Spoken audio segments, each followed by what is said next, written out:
ನಮಸ್ಕಾರ. ನಾನು ನಿಮ್ಮ ಕಮಲ್ ಟಿ ಎನ್.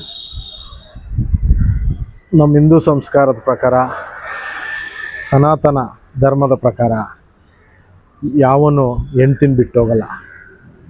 ಹೆಂಡ್ತಿಗೋಸ್ಕರ ಪ್ರಾಣ ಕೊಡೋಕ್ಕೂ ಸಿದ್ಧ, ಪ್ರಾಣ ತೆಗಿಯೋಕ್ಕೂ ಸಿದ್ಧ. ಅಂಥ ರಾಮ ನಮ್ಮ ಹಿಂದೂಗಳ ರಾಜ, ನಮ್ಮ ರಾಮ. ಅಂಥ ರಾಮ ಕೂಡ ಹೆಂಡ್ತಿಗೋಸ್ಕರ ಶ್ರೀಲಂಕಾದವರೆಗೂ ಹೋಗಿ ರಾವಣನ ಸಂಹಾರ ಮಾಡಿ ಸೀತೆಯನ್ನು ಕರ್ಕೊಂಬರ್ತಾನೆ. ಅವನ ಹೆಂಡ್ತಿಗೋಸ್ಕರ ಪ್ರಾಣ ತೆಗಿಯೋಕ್ಕೂ ಸಿದ್ಧ ಆಗ್ತಾನೆ, ತರ್ತಾನೆ, ಹೋರಾಡ್ತಾನೆ ಹೆಂಡ್ತಿಗೋಸ್ಕರ. ಅದು ನಮ್ಮ ಹಿಂದೂ ಧರ್ಮ. ಹೆಂಡ್ತಿನ ಬಿಟ್ಟು ಓಡೋಗಿ ಕಾಪಾಡೋಕ್ಕೆ ಹೋಗ್ತಾ ಇಲ್ದಿರೋರೆಲ್ಲ ನಾನು ಹೀರೋ ಅಂತ ಹೇಳ್ತಾರೆ.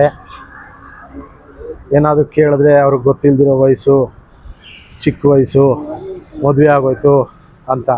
ರಾಮನಿಗೂ ಚಿಕ್ಕ ವಯಸ್ಸಲ್ಲೇ ಮದುವೆ ಆಗಿದ್ದು.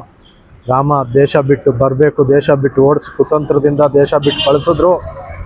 ರಾಮ ಹೆಂಡ್ತಿನ ಬಿಟ್ಟೋಗ್ಲಿಲ್ಲ, ಹೆಂಡ್ತಿನ ಕರ್ಕೊಂಡು ಹೋದ ಕಾಡಿಗೆ, ವನವಾಸಕ್ಕೆ. ಹೆಂಡ್ತಿನ ಜೊತೆಗೆ ಕರ್ಕೊಂಡು ಹೋದ, ಹೆಂಡ್ತಿನ ಕಾಪಾಡ್ಕೊಂಡ. ಹೆಂಡ್ತಿಗೆ ತೊಂದರೆ ಅಂದಾಗ ಪ್ರಾಣ ತೆಗೆದು ಹೆಂಡ್ತಿನ ಕಾಪಾಡ್ಕೊಂಡ. ಅದು ನಿಜವಾದ ಗಂಡಸತ್ವ ಅಂದರೆ. ಸುಮ್ಮನೆ ನಿಮ್ಮ ಸ್ವಾರ್ಥಕ್ಕೋಸ್ಕರ ಏನೇನೋ ಹೇಳ್ಕೊಂಡು ಹೆಂಡ್ತಿನ ಬಿಟ್ಟು ಓಡೋಗಿ ಸುಳ್ಳು ಕಥೆಗಳನ್ನ ಹೇಳ್ಕೊಂಡು ಓಡೋರವ್ರನ್ನೆಲ್ಲ ಹೀರೋ ಅನ್ನಲ್ಲ, ದೇಶಭಕ್ತರನ್ನಲ್ಲ, ಹಿಂದೂಗಳನ್ನಲ್ಲ, ಸನಾತನಿಗಳನ್ನಲ್ಲ. ಜೈ ಹಿಂದ್, ಜೈ ಶ್ರೀರಾಮ್.